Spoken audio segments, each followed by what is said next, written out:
দোস্ত, আল্লাহ সুবহানাহু ওয়া তাআলা আমাদেরকে মানুষ হিসাবে যে দুনিয়ায় পাঠিয়েছে, আমাদের দুই পাশে দুইটা ভিন্ন চরিত্রের সৃষ্টি আল্লাহ রেখেছেন। একদিকে ফেরেশতা আর একদিকে শয়তান। ফেরেশতাদের চরিত্র সম্পর্কে আল্লাহ সুবহানাহু ওয়া তাআলা সূরাতুত তাহরিম 6 নম্বর আয়াত, এই আয়াতে আল্লাহ বলেন, লা ইয়াসুনাল্লাহা মা আমারাহুম ওয়া ইয়াফআলুনা মা ইউমারুন। ফেরেশতাদের চরিত্র হচ্ছে ফেরেশতারা গুনাহ করতে পারেন না। কি বলেছি একটু বলেন তো? ফেরেশতারা করেন না বলি নাই, কি বলেছি? পারেন না। ঠিক তার উল্টা হচ্ছে শয়তান।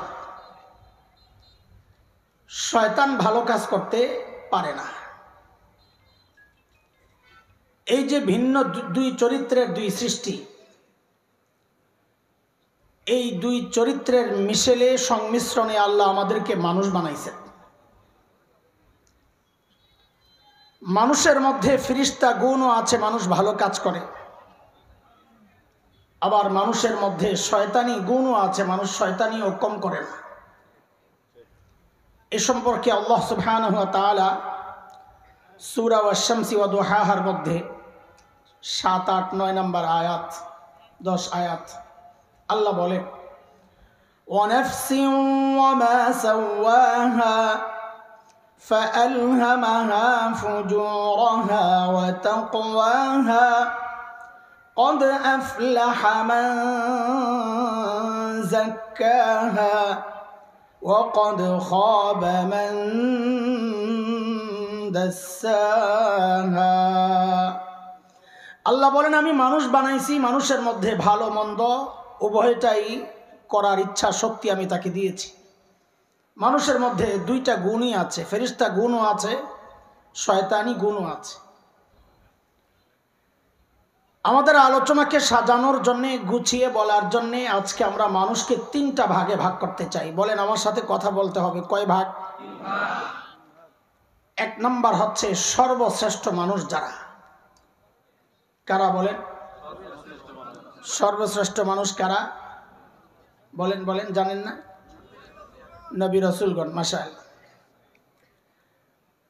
সমস্ত নবী রাসূলদের ব্যাপারে আহলুস সুন্নাহ ওয়াল জামাতের আকীদা, আজকে আপনাদের এখানে যারা মেহমান হয়ে আসবেন তারা যে আকীদা লালন করে, উলামায়ে দেওবন্দের আকীদা, আহলুস সুন্নাহ ওয়াল জামাতের আকীদা হচ্ছে সমস্ত নবী মাসুম, নিষ্পাপ। কোন নবী জিন্দেগিতে কোনো গুনাহ করেন নাই।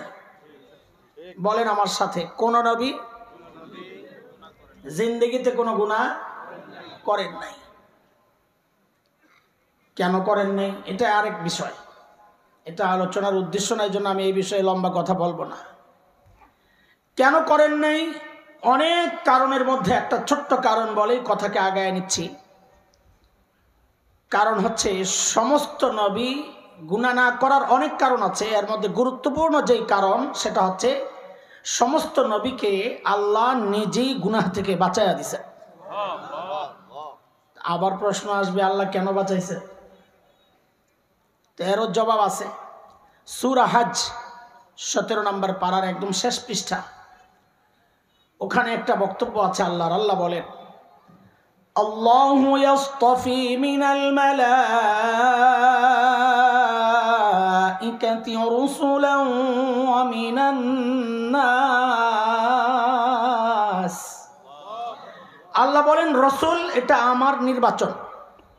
রসুল কার নির্বাচন? কোন রাজা বাদশার নির্বাচন, জনগণের নির্বাচন, ভোটে নির্বাচন, রাতেরও না দিনেরও না। রসুল কার নির্বাচন? তো আল্লাহ তাআলা সমস্ত রসুলকে কেন গুনাহ থেকে বাঁচাইছেন? এই জন্যে বাঁচাইছেন, রসুলরা যদি গুনাহ করতেন তো আল্লাহ তাআলার নির্বাচনটা প্রশ্নবিদ্ধ হয়ে যাইত, যে আপনি কাদেরকে রসুল হিসাবে নির্বাচন করলেন আমাদেরকে গুনাহ থেকে বাঁচানোর জন্যে? তারা নিজেরাই তো গুনাহ করতেছে। এই জন্য আল্লাহ সমস্ত রসুলকে কি করছেন? গুনাহ থেকে বলেন বাঁচাইছেন কে? একটু কথা বলা লাগবে জোরে সোরে, বলেন কে? হ্যাঁ, একটু রিহার্সাল দেন না গলা ছাড়ার, একটু পরে তো চিল্লানি টিলানি রাখবে আপনাকে। তো একটু গলা ক্লিয়ার করেন আস্তে আস্তে আমার সাথে। আমার ভূমিকাটা কি আজকে জানেন? আপনাদের এই এলাকার কি অবস্থা জানি না, আমাদের কুমিল্লা অঞ্চলে খালে বিলে বা পুকুরে মাছ ধরতে গেলে মাছ ধরার আগে বড়শি ফেলানোর আগে ওই কুড়া বলে, ওই যে ধানের গুঁড়া আছে, কি বলে কুড়া বলে, কুড়ার সাথে গোবর মিক্স করে, শুটকি মটকির গুঁড়া মিক্সড করে এগুলারে পুকুরের মধ্যে ফালাইলে মাছ আসে, তো বড়শি ফালাইলে ধরে। এখন বড়শি তো পরে ফেলাবে, আমি আইছি একটু কুড়া ছিটাইতে যেন মাছ হাজির হয়, পরে যারা আসবে তারা এসে বড়শি দিয়ে মাছ ধরবে। বুঝে আসছে না কথা? আমি কুড়া ছিটাইতে আসছি। তো বলেন আমাকে, সমস্ত রসুলকে গুনাহ থেকে কে বাঁচাইছে? যেমন একটা উদাহরণ দিই আপনাদেরকে, হযরত ইউসুফ আলাইহিস সালাতু ওয়াস সালাম, নাম শুনছেন? কেমন ছিলেন? আমার মতো কালো মানুষ? হ্যাঁ, কি সমস্যা?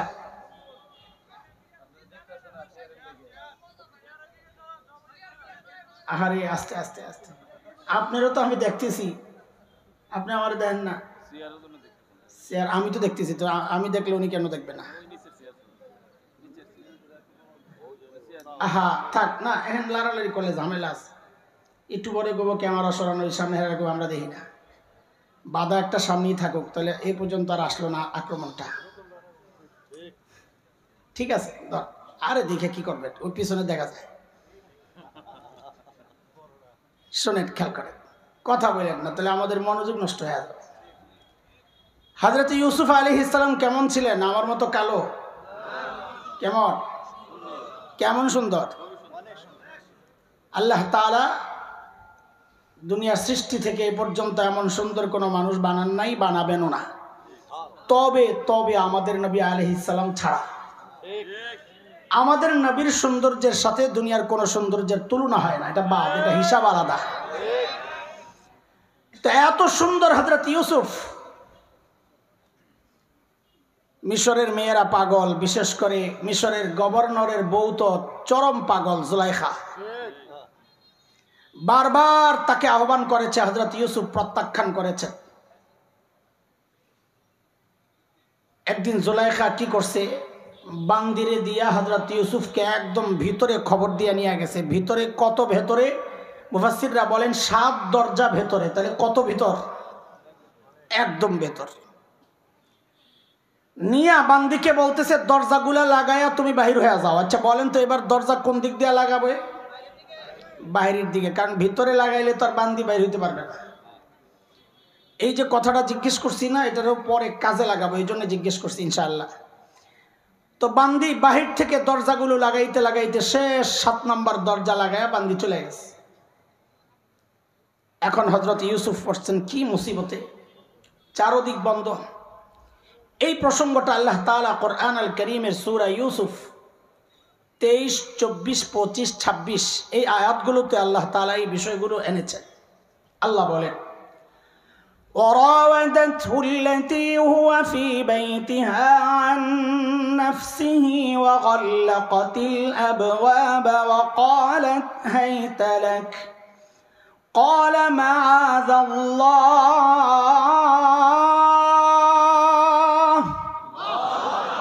إنه ربي أحسن مثواي إنه لا يفلح الظالمون।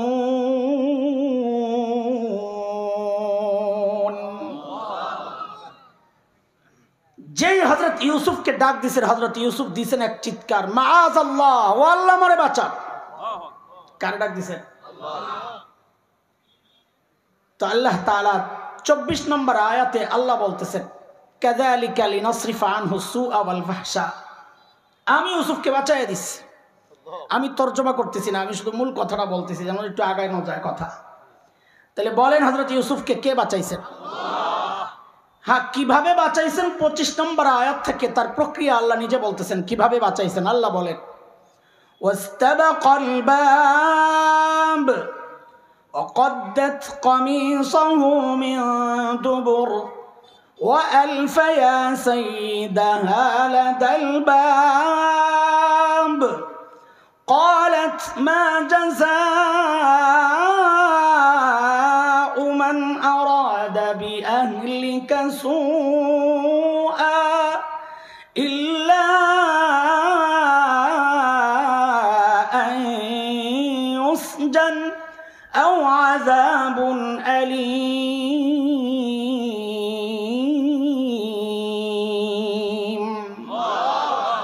হযরত ইউসুফ দরজার দিকে দৌড় মারছেন।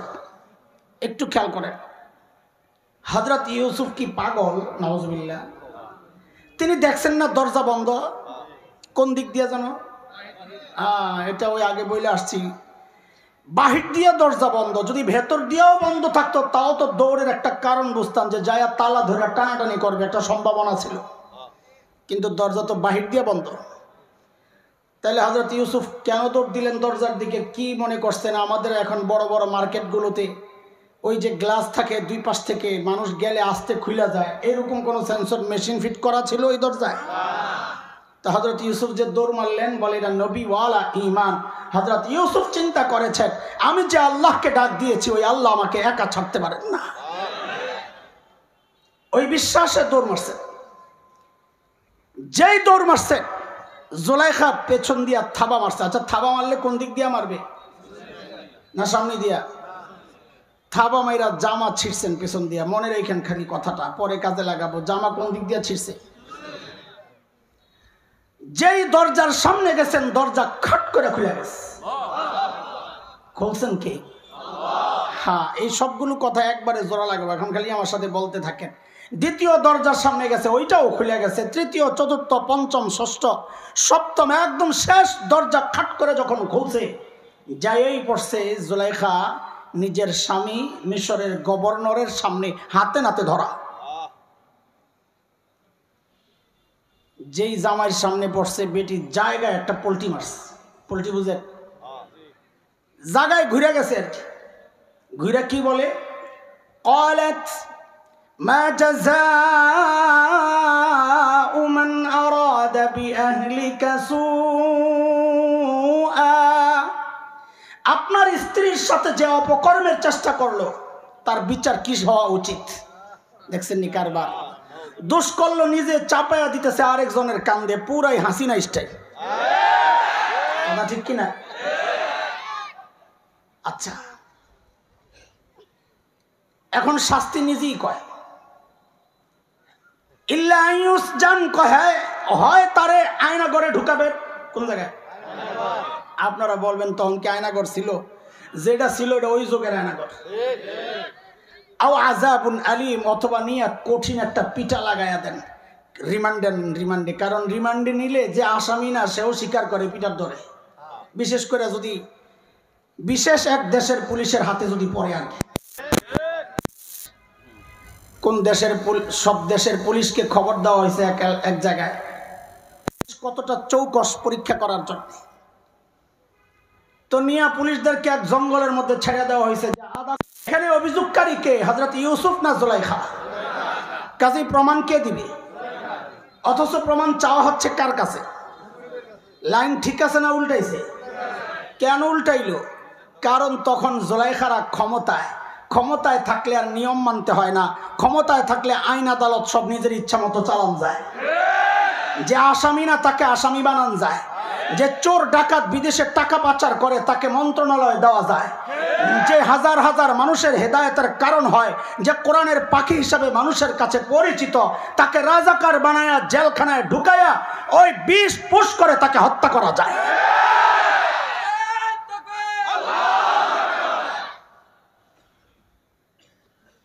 এটা হচ্ছে ক্ষমতার দাপট। কয়েস প্রমাণ দাও। হযরত ইউসুফ বলছেন, প্রমাণ পাবো কই? ভিতরে ছিলাম আমি আর এই মহিলা, প্রমাণ আসবে কোত্থেকে? কিন্তু ভরসা হারান নাই। যেই আল্লাহকে ডাক দিয়েছি ওই আল্লাহই প্রমাণের ব্যবস্থা করবেন। এর মধ্যেই জুলাইখার এক ফুফাতো বোন আসছিল বেড়াইতে দরবারে। তার একটা ছোট্ট ছেলে দুধ খায়, দুধের বাচ্চা। ভেতর থেকে তার কন্টিনিউ কান্নার আওয়াজ আসতেছে, যেন মেশিন ছেড়ে দিছে। ওয়া ওয়া ওয়া চলছে তো চলছে, কান্নার থামে না। হযরত ইউসুফ বুঝা গেছেন এটাই আমার প্রমাণ। বলে প্রমাণ দিবে ওই পিচ্চিটা। জুলাইখা মনে মনে কয় চান্দু খাইছ ধরা, অস্বীকার কর্তা তোমারও প্রমাণ নাই আমারও প্রমাণ নাই, এমন এমন একটারে প্রমাণ বানাইলে ওকে জিজ্ঞেস করলে ও বলবে ওয়া আর খাইবা বাড়ি। পিচ্চিরে আনার সাথে সাথেই পিচ্চির কান্না থাইমা গেছে। মিশরের গভর্নর জিজ্ঞেস করে হেরে পিচ্চি অপরাধীকে। এখন পিচ্চি যদি সরাসরি বলে ফেলতো জুলাইখা অপরাধী ইউসুফ নিরপরাধ, তো দরবারের শয়তানগুলা বলতো কি জানেন, যে মোল্লা মোল্লা জাদু দিয়া পিচ্চির মুখ দিয়ে কথা বাইর করছে। মোল্লারা যে কত অভিনয় জানে, মোল্লারা শাপলা চত্বরে রং মাইখা শুইয়াও থাকতে পারে। বলছে না, বলেছিল? দরবারের শয়তানরা এই সমস্ত কথা বলেছে। অথচ আমার শত শত কোরআন প্রেমিক ভাইকে গুলি করে বুক ঝাঁঝরা করে শাপলার চত্বরকে লালে লাল করা হয়েছিল। আমরা বলি এটা আমার রক্তের বদলার ব্যাপার, অন্য কিছু না, রাজনৈতিক বক্তব্য নয়। এটা কারো ভালো লাগতেও পারে, নাও লাগতে পারে। মাঝে মধ্যে একটা আওয়াজ আসে, চট করে ঢুকে যাবে, আশেপাশে আসে, চট করে বলে ঢুকে যাবে। আমরা বলি এত সোজা না, শাপলার প্রতি ফোঁটার রক্তের হিসাব দিয়া তারপর বাংলার জমিনে ঢুকতে হবে, আওয়াজ উঠাইতে হবে, আওয়াজ। এই স্বৈরশাসক জালেমদের বিচার করতে হবে, এই দলকে নিষিদ্ধ করতে হবে, নিষিদ্ধ করতে হবে।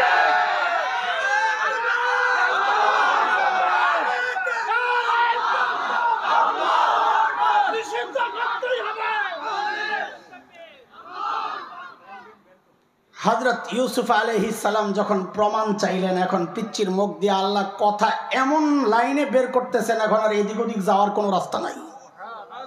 পিচ্চি কি বলে, ইন কানা কামিসুহু কুদ্দা মিন কুবুল ফাসাদাকাত ওয়া হুয়া মিনাল কাযিবিন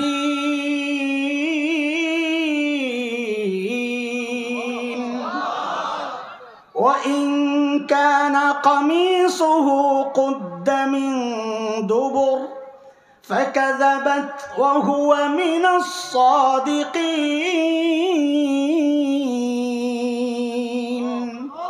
বলে জামা চেক করেন, ইউসুফের জামা চেক করেন। যদি দেখেন জামার সামনে দিয়ে ছিঁড়া, তো মনে করবেন জুলাইখা নিরপরাধ, ইউসুফ অপরাধী। জুলাইখাকে ইউসুফ ধরতে গেছে, জুলাইখা আত্মরক্ষার্থে নিজেকে বাঁচানোর জন্য ইউসুফকে ধাক্কা ধুক্কা দিছে, যে সামনে দিয়া জামা ছিঁড়ে গেছে। ওই পেছনে রেখে আসছি কথা, জামা জানি কোন দিক দিয়ে ছিঁড়ছে। হায় আল্লাহ, চেক করে যেই দেখছে জামা পেছন দিয়া ছিঁড়া, কয় পেছন দিয়া ছিঁড়া মানে ইউসুফ পালাইতে গেছে, জুলাইখা থাপা মারছিল, ধইরা জামা ছিঁড়ে লাইছে। ফালাম্মা রাআ কামিসাহু কুদ্দা মিন দুবুর, যেই দেখছে জামা পেছন দিয়া ছিঁড়া, এখন হযরতে ইউসুফকে কি বলে, ওই স্বামী জুলাইখার স্বামী কি বলে, ইন্না কাইদাকুন্না আযীম। আরে জুলাইখা, তোগো চক্রান্ত বড় মারাত্মক, বেডি তোগো চক্রান্ত বড় মারাত্মক। তুই বললি কি এখন, চাপাইলি মোল্লার কান্দে। মোল্লারে আল্লাহ বাঁচাইছে না বাঁচায় নাই? মোল্লার উপর অপবাদ দিতে পারবা, কিন্তু মোল্লারে আল্লাহই বাঁচাইয়া দেয়। শুধু বাঁচায় না, মোল্লার আগের জায়গার থেকে আরো উপরে উঠাইয়া দেয়। আগে দৌড়াইতো পিছনে হুজুররা, এখন দৌড়ায় পুলিশ সহ। আরে কথা কর না, কথা কর না। মোল্লার ইজ্জত বাড়ছে না কমছে? যারা মোল্লার ইজ্জত শেষ করতে চাইছে তারা কোথায়? তারা কোথায় আজকে? কোথায় কোথায়? আরো জোরে বলেন কোথায়? পালাই না, পালাই না, পালায় না বলে, ওনারা বলে পালায় না। আরে পালানোর সুযোগ পাইলে না পালাবি, পালানোর সুযোগও তো পাস না, কুত্তার মতো লেজ গুটায় পালাইতে বাধ্য হয়েছে। কথা বলেন ঠিক কি? কোথায় জানা গেছে? আস্তে আস্তে, না না, অপবাদ দেওয়ার দরকার নেই। অনেকে অপবাদ দেয়, অপবাদ দেওয়ার দরকার কি? তার অন্যায় অপরাধ এত লম্বা লিস্ট, তার অপবাদ দেওয়ার তো দরকার নাই। ওরি টান দিলেই তো হিসাব করা যাবে না, অরিজিনাল টান দিলেই তো হিসাব করা যাবে না। আর নকল আনার দরকার কি? বেশির থেকে বেশি বলা যাবে আপন জনের কাছে গেছে। বলেন কোথায়?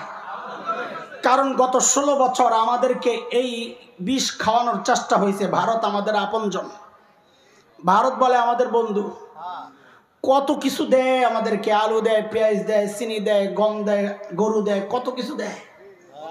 যেই 5ই আগস্ট পোলাপাইপ বাংলাদেশ থেকে মাখন যাওয়ার পাইপটারে কেটে দিল, মাখন যাওয়া যেই বন্ধ করে দিল, এখন সব দেওয়া বন্ধ করে, এখন একটা দেওয়া চালু করে দিছে, সেটা হলো এখন খালি হুমকি দেয়, হুমকি দেয়, হুমকি দেয়। কয়দিন তো দেখছি ওই যে সাংবাদিক আছে একটা, বানর সাংবাদিক, ওষুধ বিক্রেতা, কি যে লাফাইতো, আল্লাহু আকবার, খালি কয় পেঁয়াজ দেব না, বাংলাদেশিদেরকে পেঁয়াজ দেব না। আমি বলি দিস না, আমাকে আপাই শিখায় গেছে পেঁয়াজ ছাড়াও তরকারি রান্না করা যায়, লাগবো না তো পেঁয়াজ তোরাই খা। যেই পেঁয়াজ আনা বন্ধ করলাম, এখন দেখি দাদারা পেঁয়াজের বস্তা সামনে লইয়া বৈশা বৈশা কান্না করে। কি খবর দাদা? দাদা মরে যাচ্ছি দাদা, বাংলাদেশিরা পেঁয়াজ খাচ্ছে তো তোরা খা। বেড়া হেডন নই হুমকি দেশকে দেখছি তো, হেডন সিনেমার মধ্যে এরকম ফালান যায় প্রতিপক্ষরে, বাস্তবে গেলে সব বেড়ে দইরা রেখা দেয় পাকিস্তানিরা। আরে কথা বলেন না, কথা বলেন না, এই জন্য মনোবল হারায়েন না, ওই হুমকি ধমকি দেখা ভয় পায়েন না।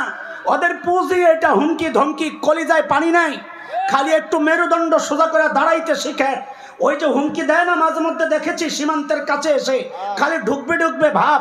আমি বলি সাহস করে ঢুকে যাও, এটা খেলা হবে ইনশাআল্লাহ। আমরা খেলতে চাই, কথা বলে, খেলতে চাই, ঢুকে যা। আরে ছোটবেলা থেকে যে জিহাদি চেতনা লালন করছি, তোরা না ঢুকলে সেটা প্রয়োগ আর বাস্তবায়নের সুযোগ তো পাচ্ছি না। ঢুকে যা ইনশাআল্লাহ। ঢুকার আগে আমাদের ইতিহাস পড়ে আসা দরকার, তোদের ইতিহাসও পড়ে আসিস। আমাদের ইতিহাস হচ্ছে উলামায়ে দেওবন্দের রক্ত যখন এই জমিন স্পর্শ করেছিল, ব্রিটিশ লাল কুত্তারা পালাতে বাধ্য হয়েছিল। উলামায়ে দেওবন্দের রক্ত যখন আফগানিস্তানের জমিন স্পর্শ করেছিল, রাশিয়ার শ্বেত ভল্লুকেরা পালাতে বাধ্য হয়েছিল। সাম্প্রতিক কালে উলামায়ে দেওবন্দের রক্ত আবারও যখন তালেবানদের শরীর হয়ে আফগানিস্তানের জমিন স্পর্শ করেছে, নেটো, আমেরিকা, ওই কুত্তারা লেজ গুটায়া পালাতে বাধ্য হয়েছে। আল্লাহর কসম, বাংলাদেশকে নিয়ে নতুন চক্রান্ত হচ্ছে। খোদার কসম খায়া বলি, যদি আমার স্বাধীনতা সার্বভৌমত্ব আক্রান্ত হয়, যদি আমার দ্বীন আর শরিয়া সংস্কারের নামে আক্রান্ত হয়, কোরআন বিরোধী কোন আইন পাশ করার চিন্তা করা হয়, আল্লাহর কসম একটাকে পালাতে দেওয়া হবে না, পালাতে দেওয়া হবে না।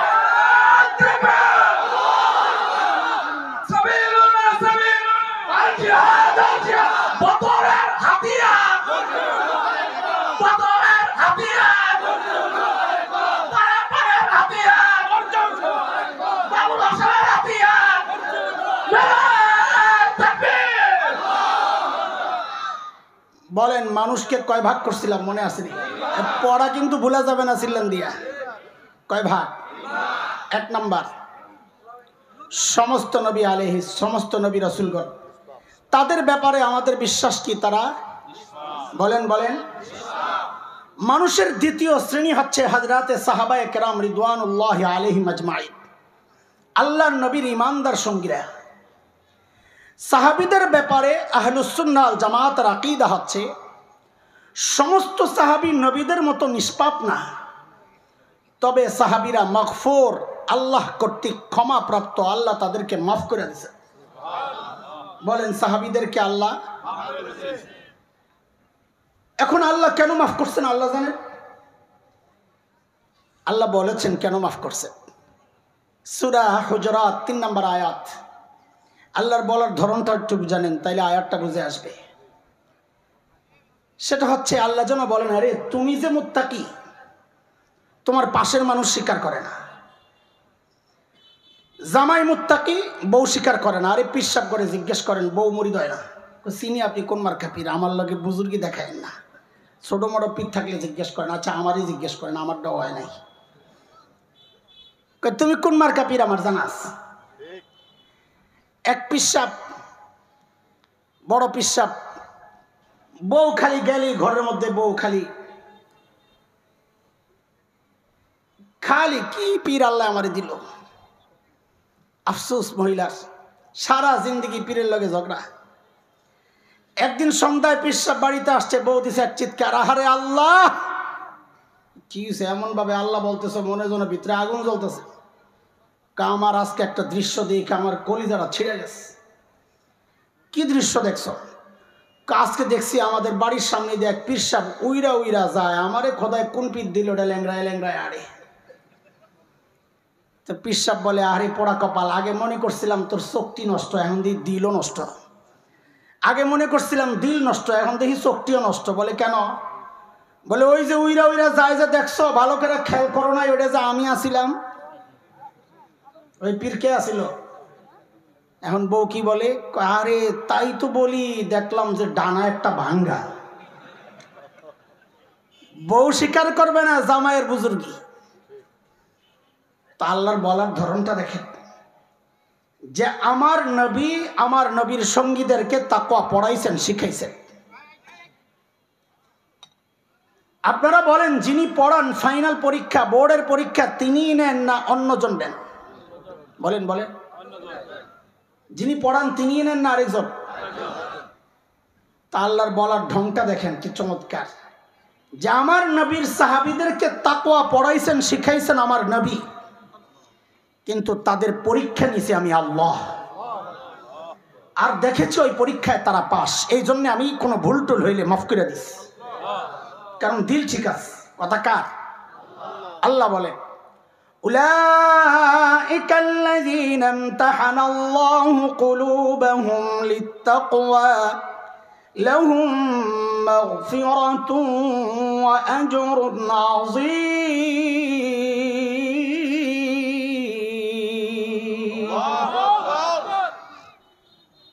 তো সাহাবীদের ব্যাপারে আহলুস সুন্নাহ ওয়াল জামাতের আকীদা হচ্ছে সাহাবীরা মাগফুর, আল্লাহ কর্তৃক ক্ষমাপ্রাপ্ত। আল্লাহ সাহাবীদেরকে কি করে দিয়েছেন? যাদেরকে আল্লাহ মাফ করেছেন, এখন আমার দায়িত্ব হলো বসে বসে তাদের দোষ তালাশ করা, তাই না? আমার দায়িত্ব হলো তাদেরকে নিয়ে সমালোচনা করা, তাই না? আমার দায়িত্ব হলো তাদেরকে নিয়ে এমন লেখা লেখা যেন ওই লেখা পড়ে অটোমেটিক কেউ সাহাবী বিদ্বেষী হয়ে যায়, তাই না? তো শুনে রাখেন, এই মুবারক কাফেলাকে নিয়ে যারা কথা বলবে, তাদের লেখনী, সাহাবীদের বিরুদ্ধে যাদের লেখনী যায়, বক্তব্য যায়, আপনি চোখ বন্ধ করে সিদ্ধান্ত নিতে হবে, এই মানুষ আর যাই হোক হকপন্থী কেউ হইতে পারে না, সে গোমরাহর পথভ্রষ্ট। কথা ঠিক? কয় গ্রুপ গেল? পড়া মুখস্থ হইতেছে তো? শেষ গ্রুপ আমরা, নবী আর সাহাবী ছাড়া আমরা যারা আছি। আমাদের অবস্থা হচ্ছে, আমাদের ব্যক্তিগতভাবে হয়তো কেউ গুনাহমুক্ত আছেন, আছেন নিশ্চয়ই, নাইলে দুনিয়া আছে কেন? কিন্তু সামষ্টিকভাবে আমরা প্রায় না, আমরা সবাই গুনাহ করেছি, করছি, করে যাচ্ছি। আমাদের আলোচনাকে সাজানোর জন্যে আমরা আমাদের গুনাহগুলোকে আজকে 3টা ভাগে ভাগ করতে চাই। কয় ভাগ? বলেন কয় ভাগ? 1 নাম্বার,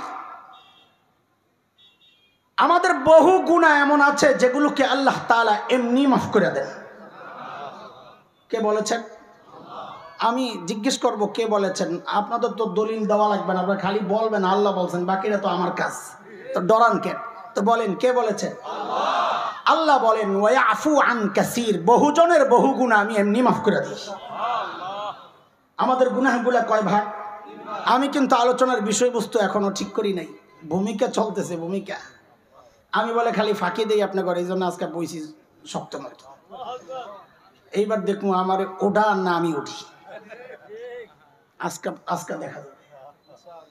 ব্যয় কই আসেনি? না আছে, বহুত ব্যস্ত। আমার আজকে না ওঠান পর্যন্ত আমি সালাম কি 10টা আর 12টা চলো।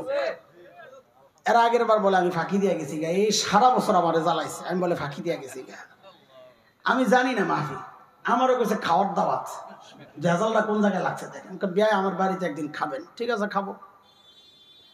পরে মাহফিলের দিন শুনি বয়ান কখন, আমি কিসের বয়ান?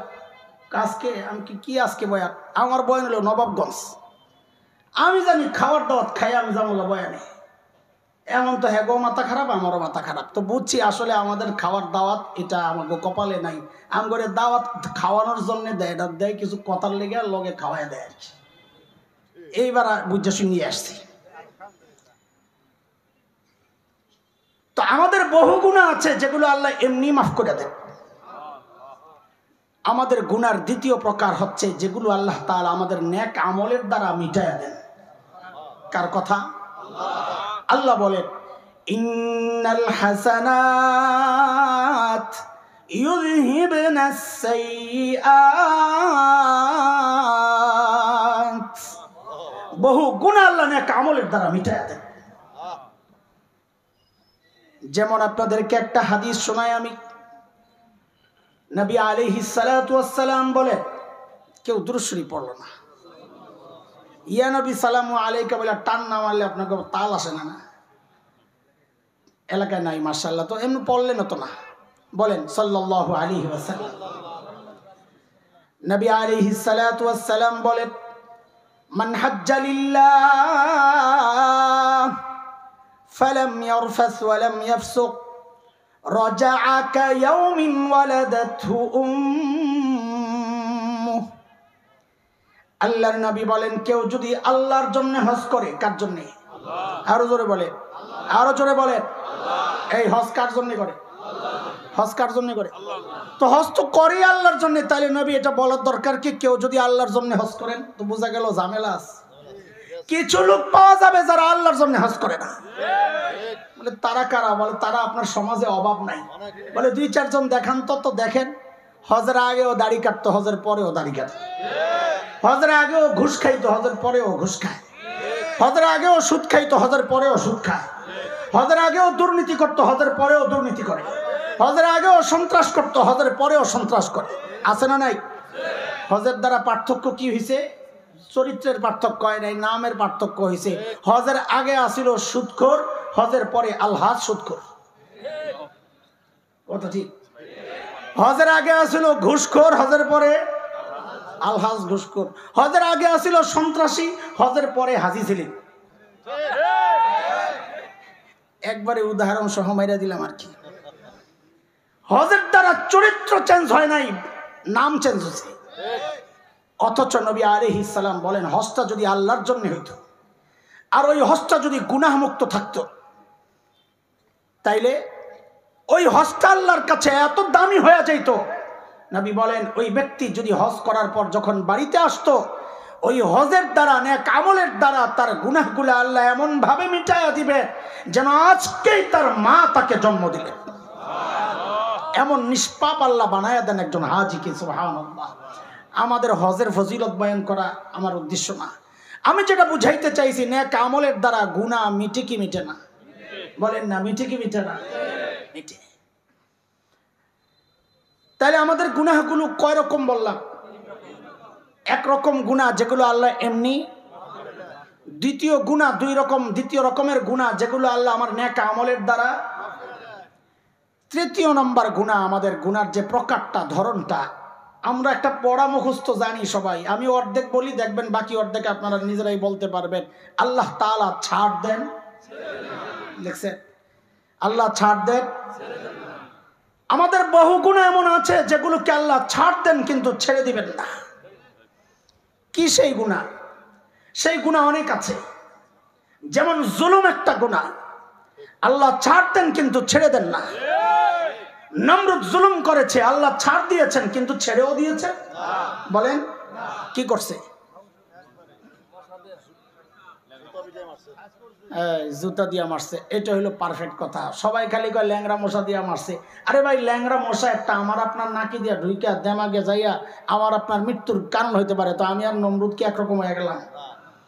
না না, ওটার মধ্যে বেইজ্জতি নাই। শোনেন, যেখানে খোঁচা দেওয়া উদ্দেশ্য সেখানে খোঁচার শব্দটাও বলা লাগবে। আপনারা যদি বিশেষ একজনের ব্যাপারে বলা হয় যে তা বলেন তো, তা আপনি যদি বলেন কাক্কাদের, এটার মধ্যে খোঁচা হবে না। খোঁচা দিতে হইলে একটু ঘুরাইয়া কই দেব কৌয়া কাক। আহা, কথা বলেন না। যেখানে খোঁচা দেওয়ার যে শব্দ ওইটাই ব্যবহার করতে হবে, নাইলে খোঁচা হবে না। তো নমরুদরে আল্লাহ কেমনে মারছেন এবার কর? শক্ত জুতা দিয়া পিটাইয়া, নরম জুতাও না, খরম খরম কাঠের জুতা। বেটা ফেরাউন জুলুম করছে। কোন ফেরাউন? বলে নতুন করে আবার এই বেটা লাগাইলেন কেন? কারণ আগে তো বেটি ফেরাউন আসিল না, নতুন করে আইসে এই জন্য ওইটারে আলাদা করতে হয় বেটা লাগাইয়া। বেটা ফেরাউন জুলুম করছে, আল্লাহ ছাড় দিছেন কিন্তু ছেড়ে দেন নাই। কি করছে? সুবাইয়া মারছে। এটা ঠিক আছে। বেটি ফেরাউনও 16 বছর জুলুম করছে, আল্লাহ ছাড় দিয়েছেন কিন্তু ছেড়ে দেন নাই, পালাইতে বাধ্য হয়েছে। সামনেও যদি কেউ জুলুম করে তারাও পালাতেই বাধ্য হবে। সামনেও যদি কেউ কোরআন সুন্নাহ নিয়ে এদিক ওদিক করার চেষ্টা করে তারাও পালাতে বাধ্য হবে। শুধু পালাতে বাধ্য হবে না, আমরা স্পষ্ট জানিয়ে দিতে চাই, দুনিয়ার স্বার্থ ক্ষুণ্ণের জন্যে, ওই যে অধিকার আদায়ের জন্য ছাত্ররা আন্দোলন করেছে, সেই জন্য তোমরা কাপড় চোপড় সহ পালাইতে পারছিলা। আমার দিন যদি আক্রান্ত হয়, কোরআন সুন্নাহ যদি আক্রান্ত হয়, ও নারী কমিশন তাদেরকে বলে দেই, কোরআন সুন্নাহ যদি আক্রান্ত হয়, নারী অধিকার সংস্কারের নামে যদি কোরআন সুন্নাহ কাটছাট করার কোনো অপচেষ্টা হয়, আল্লাহর কথা এমন ধাওয়া দেওয়া হবে কাপড় চোপড় নিয়ে যাওয়ার সুযোগ পাইবা না। থাকবেন তো ইনশাআল্লাহ? এই জায়গায় কোনো আপোষ নাই। এই জায়গায় আওয়ামী লীগ বিএনপি বুঝি না, জামাত জাতীয় পার্টি বুঝি না, এই জায়গায় আন্দোলন ইসলামী আন্দোলন না জমিয়ত বুঝি না, এই জায়গায় খেলাফত মজলিস না অন্য দল বুঝি না। এই জায়গায় আমাদের একটাই পরিচয়, আমরা কোরআন সুন্নাহকে ভালোবাসি, কোরআন সুন্নাহ মানি। আমরা মুসলমান, ইসলাম আক্রান্ত হবে আমরা সব এক হয়ে যাবো ইনশাআল্লাহ। কথা বলেন না, কথা বলেন না ইনশাআল্লাহ। ইসলাম আক্রান্ত হয়ে যাবে, সব এক হয়ে যাব। এই বাংলার জমিনে ইসলামের বিরুদ্ধে কোন আইন যদি পাস করতে হয়, আমাদের রক্তের উপর দিয়ে পাস করতে হবে, লাশের উপর দিয়ে পাস করতে হবে।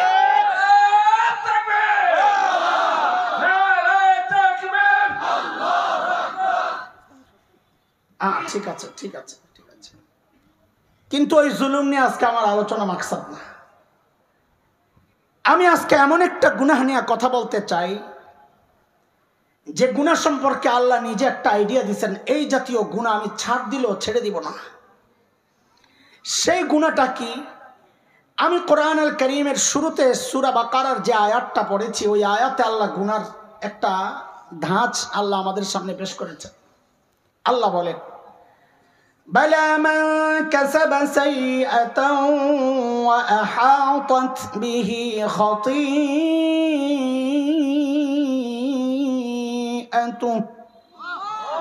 ফাউলাইকা আসহাবুন নার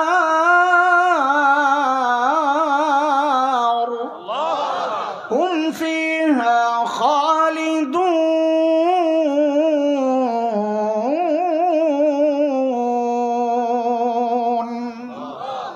আল্লাহ বলেন আহাতাত বিহি খাতিআতু। আমি আয়াতের তরজমা করছি না, শুধু গুনার ধরনটা আপনাদেরকে শোনাচ্ছি।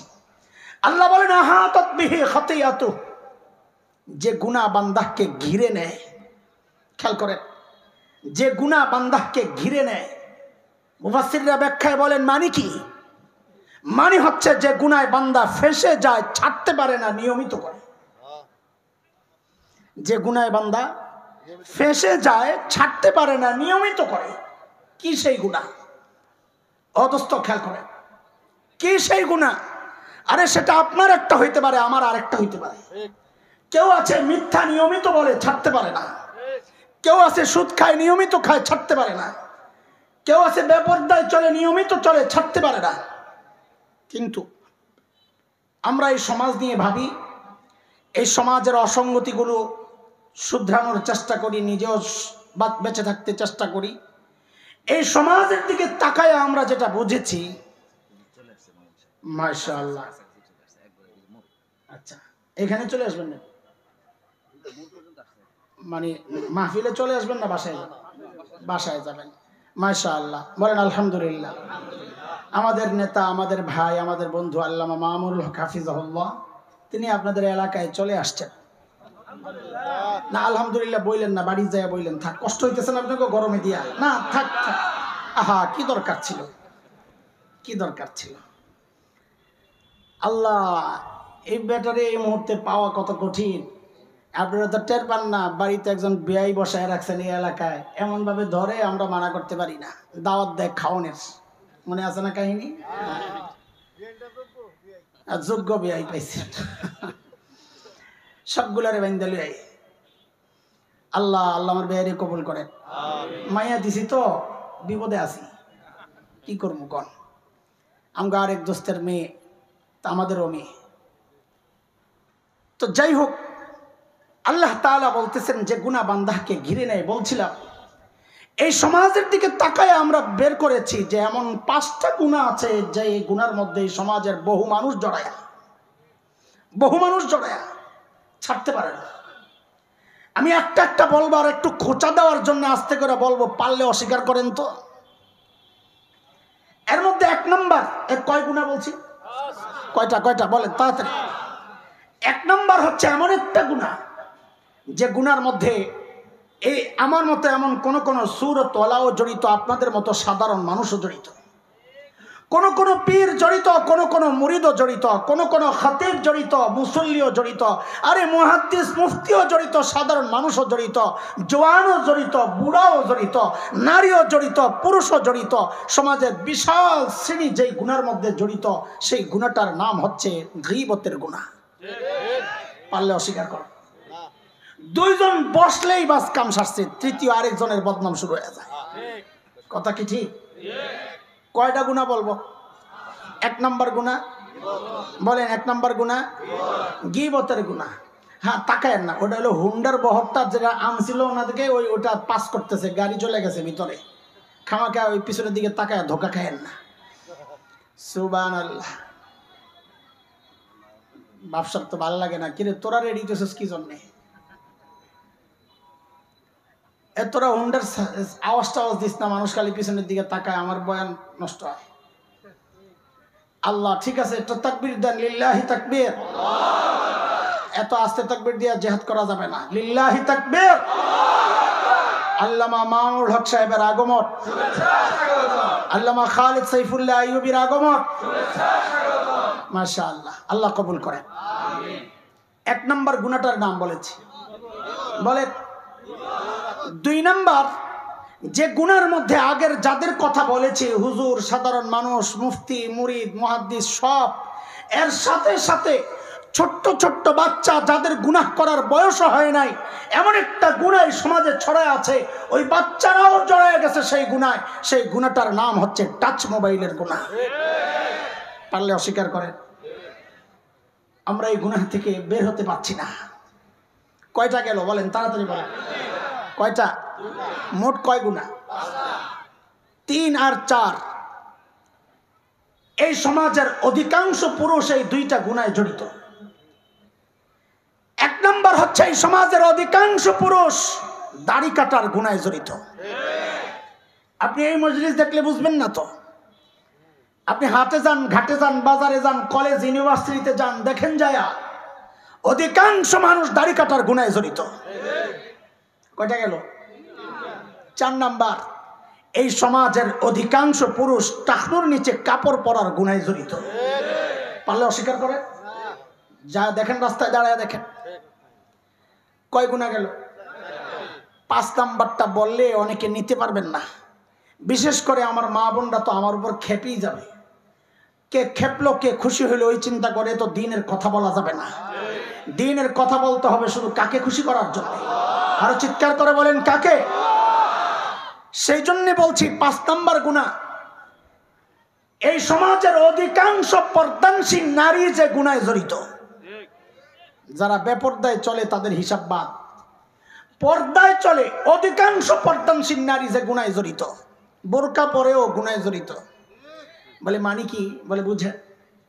কোরআনুল কারীমের সূরাতুন নূর 30-31 নম্বর আয়াতে আল্লাহ পর্দা সম্পর্কে বলেছেন।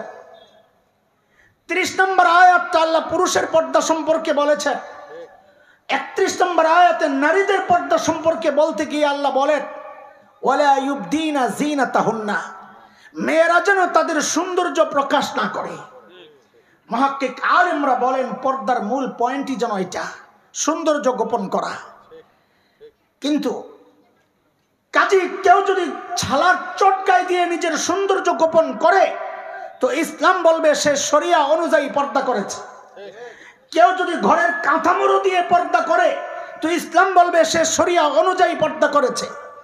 কিন্তু কেউ যদি ঝিকঝাক বোরকা, রং বেরঙের বোরকা, টাইট ফিট বোরকা, ডিজাইনের বোরকা পরে পর্দা করে তো ইসলাম বলবে সে শরিয়া অনুযায়ী পর্দা করে নাই।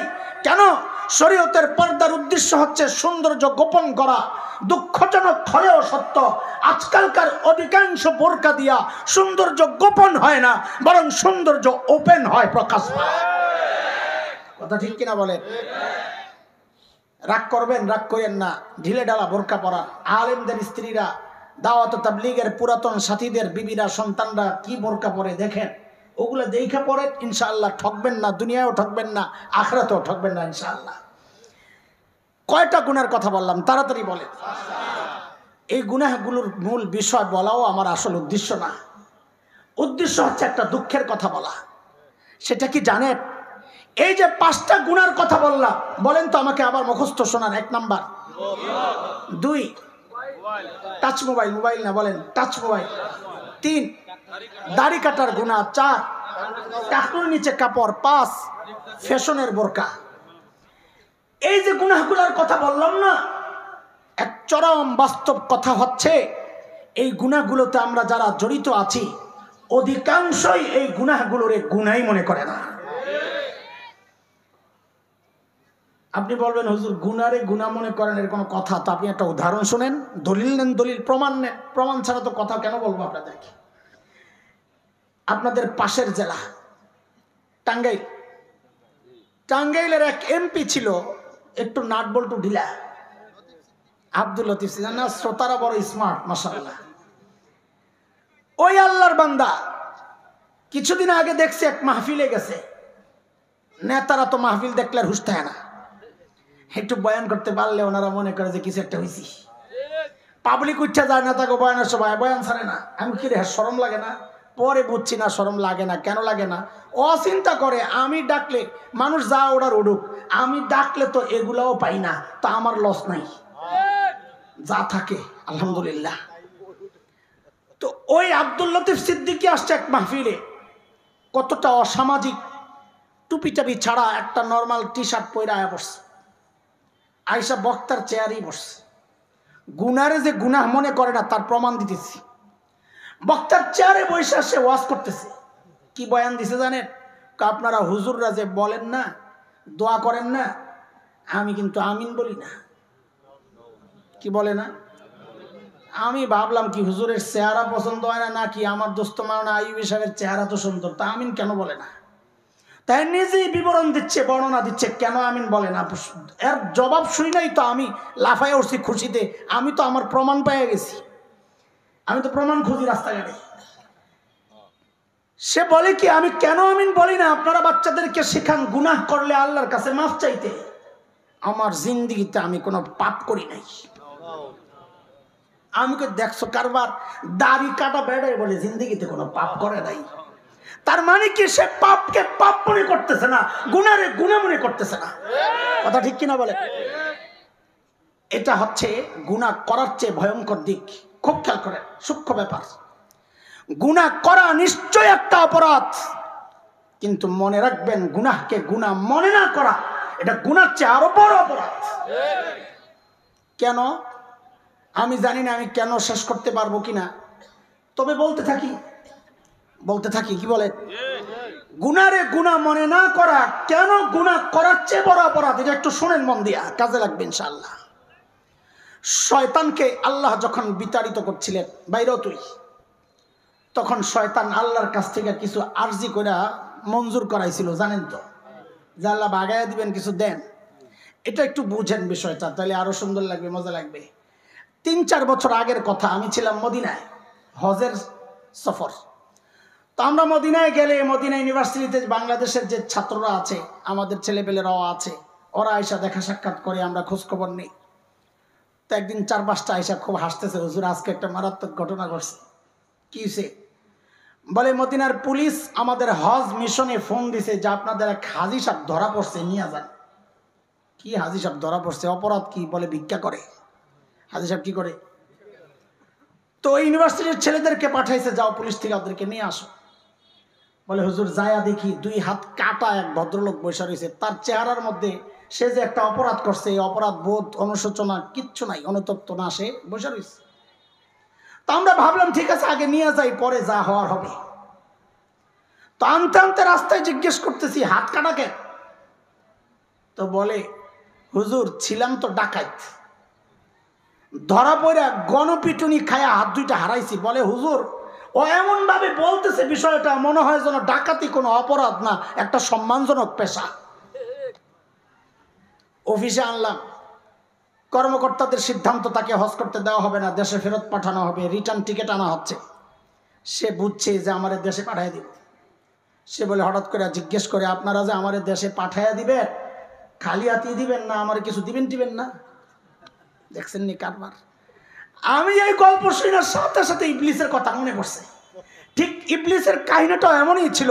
আল্লাহ যখন বলেছে তুই বাইর হ, তো ইবলিস কয় আল্লাহ আমারে যে বাইর করে দিবেন কিছু দিবেন টিবেন না? তা আল্লাহ বলেন কি লাগবে তোর? তো ইবলিস 3 জিনিস চাইছে। বলেন তাড়াতাড়ি বলেন। কয় জিনিস? 1 নাম্বার, রব্বি আনজিরনি ইলা ইয়াউমি ইউবাসুন, আল্লাহ আমি পুনরুত্থান দিবস পর্যন্ত লম্বা হায়াত চাই। আল্লাহ বলেন ইন্নাকা মিনাল মুনজারিন, যা তুই কি করবি কর, যায়া দিলাম তোরে হায়াত, যা। এবার ইবলিস কয় আল্লাহ আরেকটা চাওয়াস। বলে কি সেটা? বলে আদমকে তো সন্তান দিবেন, আমি যে দুনিয়ায় যায় বলবো আয় খেলা হবে, তা আমার কর্মী লাগবে না? আপনারা মনে করতেছেন হুজুর বানায় বানায় কইতেছেন, শয়তান এটা কইছে।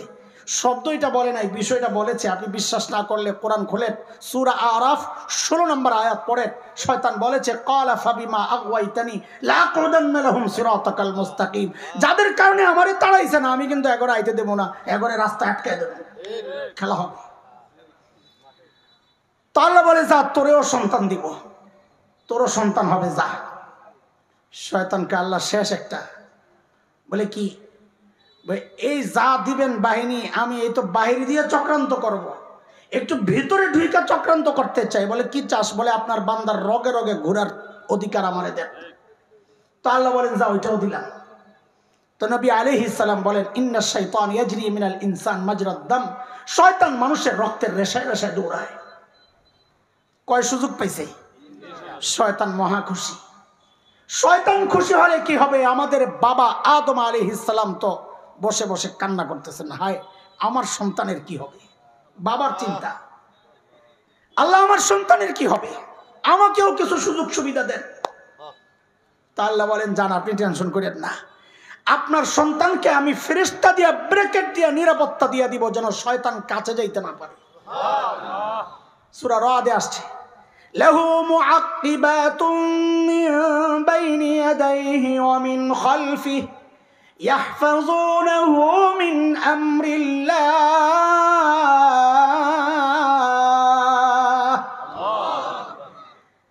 নবী আলাইহিস সালাম বলেন আমরা খাবার থেকে যেমন মাছি তাড়ায়া দেই না, আমাদের চারপাশ থেকে ফেরেশতারা এইরকম ভাবে শয়তানকে তাড়ায়া দেয়। আমাদের বাবা এই সুযোগটা পায়া তো খুশি হওয়ার কথা, তাই না? কিন্তু বাবা বসে বসে কান্না করে। তো কি এখন কেন কান্না করে? বলে আল্লাহ আপনি ফেরেশতা দিয়ে নিরাপত্তা দিবেন, এর চেয়ে নিরাপদ জায়গা জান্নাতে তো আমি নিজেই ছিলাম, তাও তো ধরা খাইছি।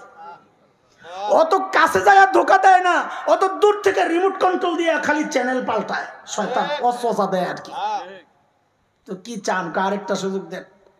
তা আল্লাহ বলে শোনেন, আপনি বাবা, আমি খালেক, আমি বানাইছি আমার বান্দা আপনার সন্তান, আপনার চেয়ে আমার বান্দার জন্য মায়া ভালোবাসা 100 কোটি গুণ বেশি। আমি আমার বান্দার জন্য একটা স্পেশাল অফার তো রেখেই দিছি, আপনি টেনশন করেন কেন? তো বাবা জানতে চাইছে, বাবা আল্লাহ ওই অফারটা কি একটু জানাইয়া দিলে একটু মনটা শান্তি হয়। তা আল্লাহ জানাইয়া দিয়েছেন, যান যান, চিন্তা করেন না, আমার বান্দা গুনাহ করতে করতে করতে করতে জীবনটা পার করে ফেলবে, শেষ সময় আইসাও যদি খালি একবার বলে ও আল্লাহ আমি ভুল করছি, আমারে মাফ করে দাও, আমি তার জিন্দেগীর সব গুনাহ খাতা মাফ করে দেব।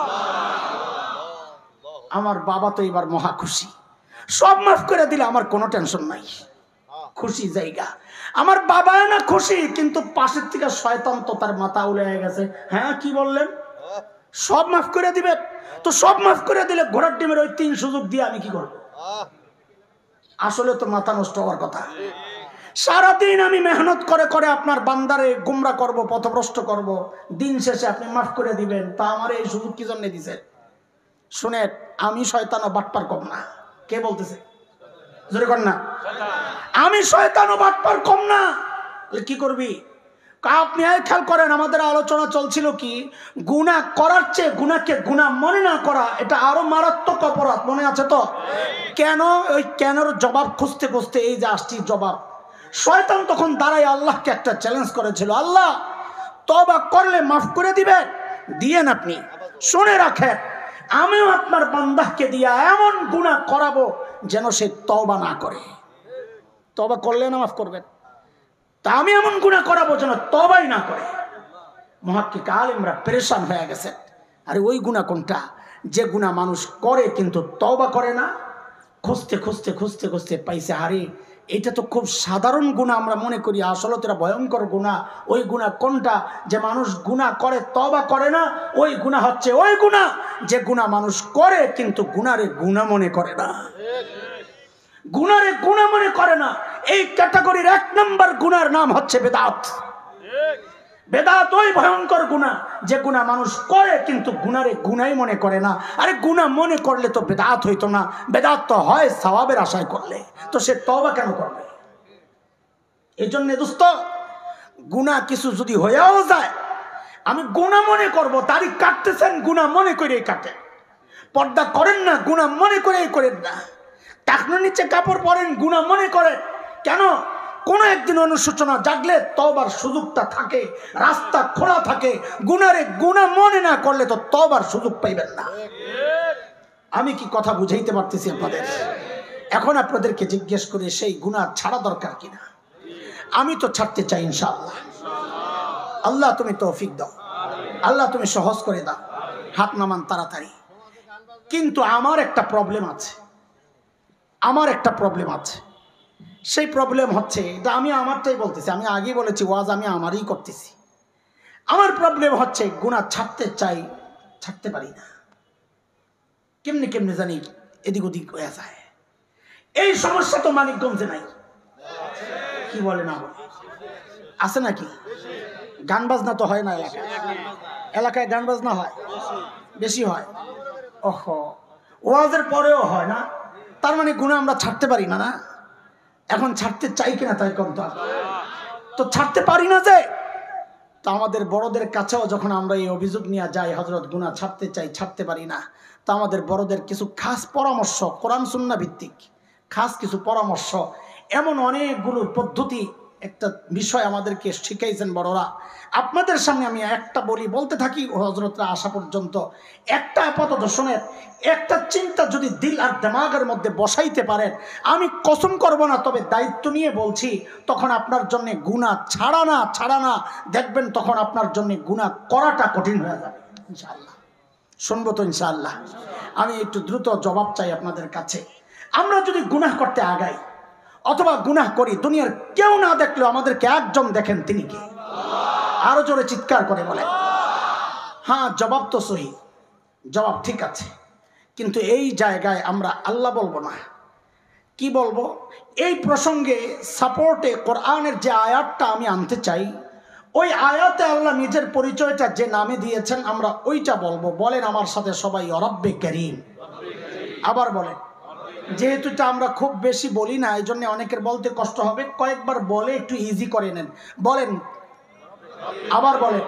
তো আমি আবার জিজ্ঞেস করি, আমরা গুনার দিকে আগাইলে বা গুনাহ করলে দুনিয়ার কেউ না দেখলে একজন দেখেন, তিনি কে? আবার বলেন, আবার বলেন। তিনি শুধু দেখেন না, তিনি দেখে দেখে আমাদেরকে ডাকতে থাকেন। বলেন, দুইটা কথা বলছি, দেখেন আর বলেন, সবাই বলেন, দেখেন আর কি বলে ডাকেন? কোরআনুল কারীমের সূরাতুল ইনফিতার, আম্মা পারার 5 নম্বর সূরা, ওই সূরার 6, 7, 8 এই আয়াতগুলো তাফসীরের কিতাবে দেখবেন আল্লাহ কি বলে ডাকেন। আল্লাহ ডাকেন এই বলে, ইয়া আইয়ুহাল ইনসান মা গররাকা বিরাব্বিকাল কারীম।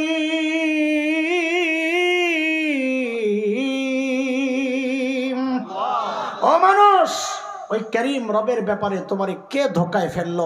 আরে কার কাছ থেকে কি পেয়ে তুমি তোমার করিম রব ভুলে গেলা? দেখেন, আমি জানি, এই যে আমি আয়াতটা পড়লাম, আয়াতের অর্থ বললাম, আল্লাহর ডাকটা বললাম আপনাদেরকে, আল্লাহ কি বলে ডাকেন, আমি বুঝতেছি ডাক্তার ওজনটা আপনাদের এখনো বোধগম্য হয় নাই। হৃদয়ে এখনো বসে নাই ডাক্তার ওজনটা কেন, শব্দের অর্থগুলো ওই রকম আমাদের জানা নাই। এই জন্য দুইটা শব্দের অর্থ আমি বলি তো দেখবেন ডাক্তার ওজনটা বুঝে আসবে।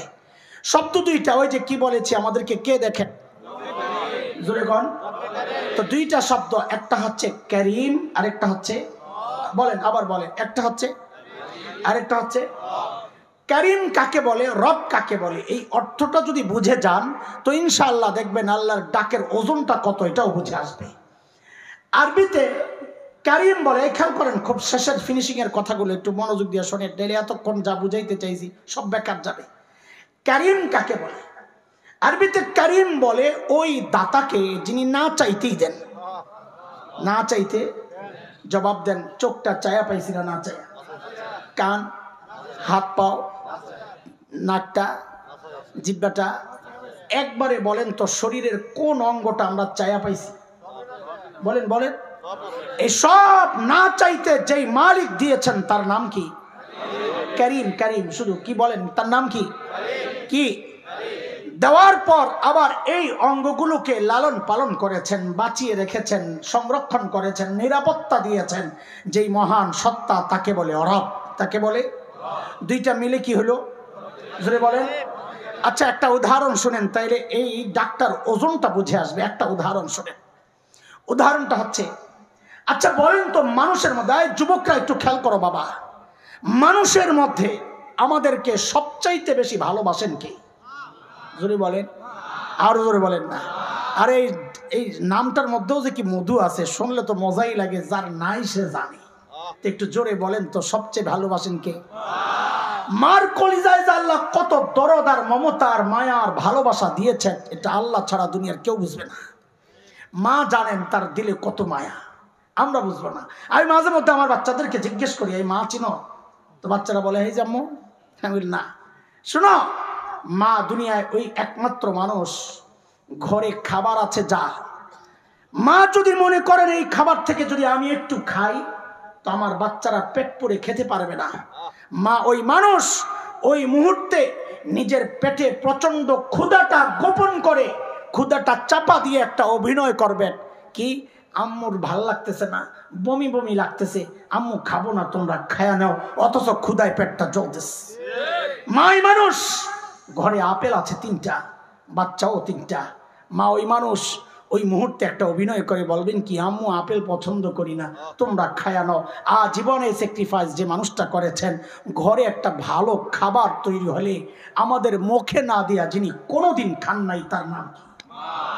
আরে এই জন্যই তো বাবা আর মায়ের মধ্যে কিছু মাসআলা ফকিহরা মুফতিরা আলাদা করেছে। যেমন একটা মাসআলা আপনাদেরকে শোনাই, কোন সন্তান যদি বাবা মার আগে মৃত্যুবরণ করে, মাসআলা হচ্ছে বাবা তো সন্তানের লাশের পেছনে পেছনে যেতে পারে, বাবা সন্তানের কবরেও নামতে পারে। বলে কেন, বাবার কলিজায় কি মায়া দয়া নাই? আছে। বাবাও চিৎকার করে করে কান্না করবেন, কিন্তু বাবাকে আল্লাহ ওই শক্তি মনোবল দিয়েছেন, বাবা সন্তানকে দাফন করে উপরে ওঠার মতো ক্ষমতা রাখেন। কিন্তু কোনো মায়ের জন্য সন্তানের লাশের পেছনে যাওয়া চলবে না, কোনো মায়ের জন্য সন্তানের কবরে নামা চলবে না। কেন? কারণ দুনিয়ায় এমন কোনো মা নাই যে সন্তানকে দাফন করার জন্য কবরে নেমে সন্তানকে শোয়াইয়া ওই মা সুস্থ অবস্থায় আবার উপরে উঠবেন, এমন কোনো মা জগতে নাই। সন্তানকে শোয়ায় ওই মাও লাশ হয়ে শুয়ে পড়বেন। কথা ঠিক কিনা বলেন? আমি একটু জিজ্ঞেস করি আপনাদেরকে, জবাব দিয়ে, এই যে মার কলিজায় এত দরদ, এত মায়া আর মমতার ভালোবাসা, কারণটা কি? মা আমার 2 চোখের 1 চোখ বানাইছেন সেই জন্যে। কথা বলে, মা আমার একটা হাত বানাইছেন সেই জন্যে, মা আমার একটা পা বানাইছেন সেই জন্যে। ও যুবক কথা বলো না, মা আমার কি বানাইছেন একবারে বলে ফেলে, জলদি বলে, আরে কি বানাইছেন সেটা বলে।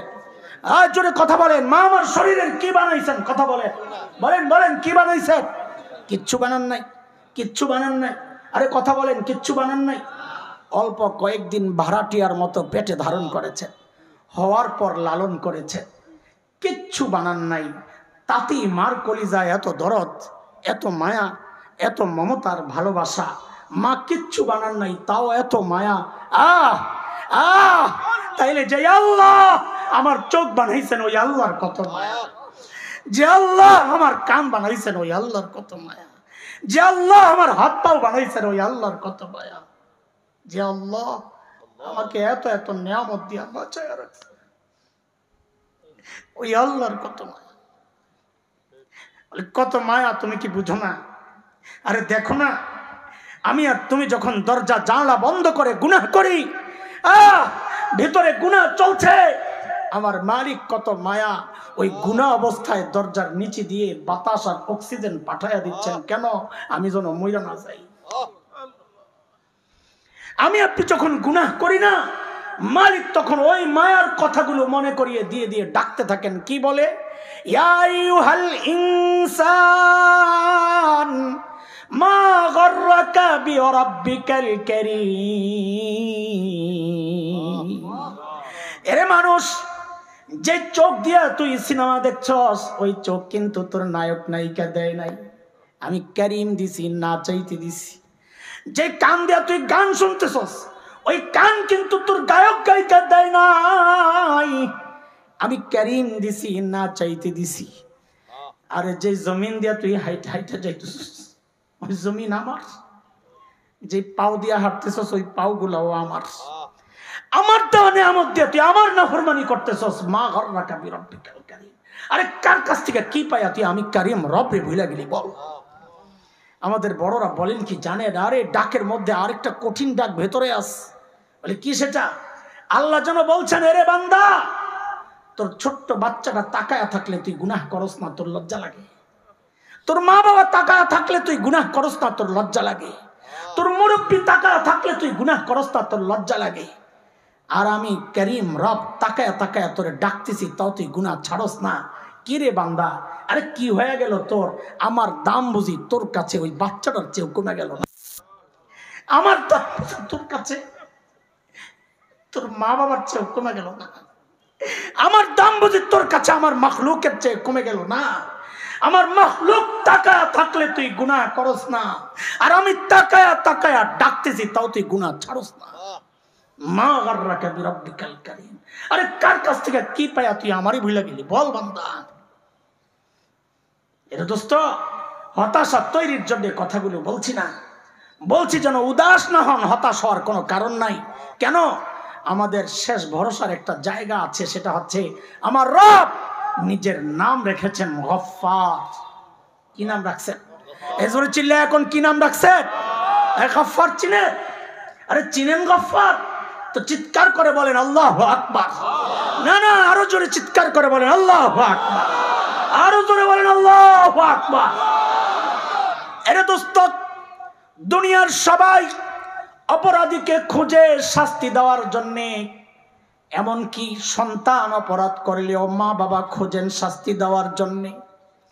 গফফার ওই মালিকের নাম যিনি অপরাধীরে খুঁজেন মাফ করার জন্যে।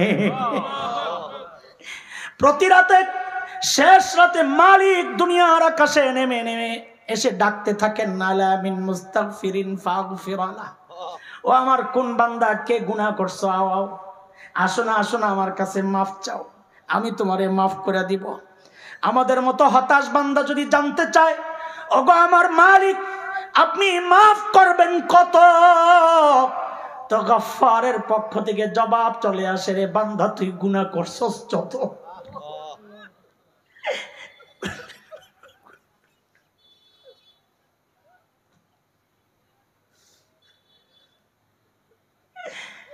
বলে মাফ করবেন কত?